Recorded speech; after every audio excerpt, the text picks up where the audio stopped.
What does your period have to do with your reproductive health? Come grab your cup of tea and come join me as we have some girl talk and talk about your period.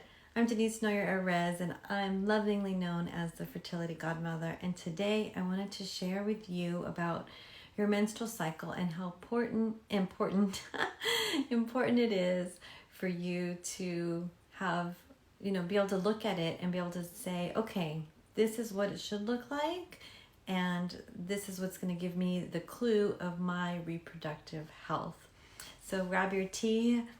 Hello, welcome for our girl talk today. So first I wanted to talk about what is a normal menstrual cycle. So a normal menstrual cycle is in length around 28 to 30 days. And you should come regularly every month about like kind of like clockwork. You'll hear usually people say my period comes like clockwork, so that's a really good sign. The other thing is that you need to know that a period should not be painful. So we're taught to think that we have to endure the pain, or the only way to treat painful periods is through medication or the birth control pill. Well, that's not really gonna suit you if you're trying to get pregnant, right? You want to be able to not have pain and not be on the birth control pill when you want to get pregnant. So, but that's a sign so that there's something going on. Like, you should not have pain. Now, there is a lot going on in the body during a menstrual cycle and during ovulation. I mean, there's so much happening. So having, sensations and maybe a low level discomfort, those things are normal because there's a lot going on, especially if you're someone sensitive or if you're someone that's really in tune to your body. You might feel those things, and that's a good thing. But when it starts to become painful or debilitating and you need to take a lot of medication, then that says something's going on with the circulation, or maybe there's some hormonal imbalance or what's happening. So another way to look at your menstrual cycle is looking at the color of your blood, right? So what color is your blood? It should be like this fresh, bright red. And it shouldn't have clots, or shouldn't have too many clots. So what happens is usually the period should start and it should just come. So spotting before your menstrual cycle and it should also just end, right? So spotting after is also a sign of a hormonal imbalance. And so that needs to be corrected as well. In Chinese medicine, we see it as a deficiency of not being able to hold the blood in and up. So we want to make sure we correct that, because if you're starting to shed, think about it, if you're starting to shed your uterine lining and you're starting to spot, it's already degrading, then it actually takes a few days before that even to happen. So it's really important to correct that spotting before you get pregnant. So if you're spotting before or spotting after, that's something that needs to be corrected. So normal period just comes right on, has a nice fresh flow.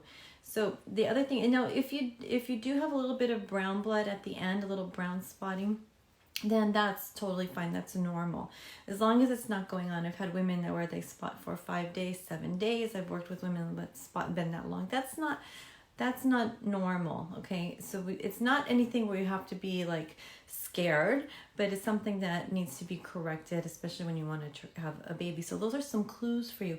The other thing is the quality of the blood, not just the color, but is it like blood? Is it real thick and sticky and viscousy, right? Maybe you need to hydrate more. Maybe you need to have more healthy fats if it's that really thick and sticky and viscousy. So that's something to also be mindful of, is looking at the color of your blood. So our body is always giving us clues. So just ask, what are your clues for your menstrual cycle? Okay, you want to make sure that it starts, but it goes from day one to day one is about 28 days plus or minus 30 days. If it's under 26 days, then it's considered a short menstrual cycle, and that's where we get some concerns about having high quality eggs, on that the egg is going to be mature enough so that it can fertilize. And then having a longer cycles where we have the other concern where the egg is too ripe, and so it starts to decompose. I don't know why, but I'm thinking of a banana, right? When you have a banana on the counter, eggs, bananas, I don't know. But when you have a banana on the counter and you start, it's like goes through that, it's kind of green, it's not mature enough, and then it has that perfect stage of where it's really fresh and good. It's not too bitter, it's not too sweet, and then it starts to get a little bit more, starts to decompose, right? So I don't know why, but that's my analogy today for your eggs. So let me know if that makes sense to you. But that's something that can be corrected, and in my opinion should be corrected before you try to conceive. Now that can be done through acupuncture, through herbs, can also be done through medication. So if that's something, depending on where you're at with your journey, that's something that can help promote you to have a little bit more of a regular cycle, or to ovulate a little earlier. So those are some options for you. So there you have it. We talked about the girly parts. Your period is so important. We want to make sure that it's normal. You want to make sure that you're ovulating on time. And another way to just keep track of it, you may have heard about it, is through the basal body temperature charting. And you can do that through an app. You can download, if you go to my resources, you can download the chart. I like to look at the chart because I'm looking at the pattern.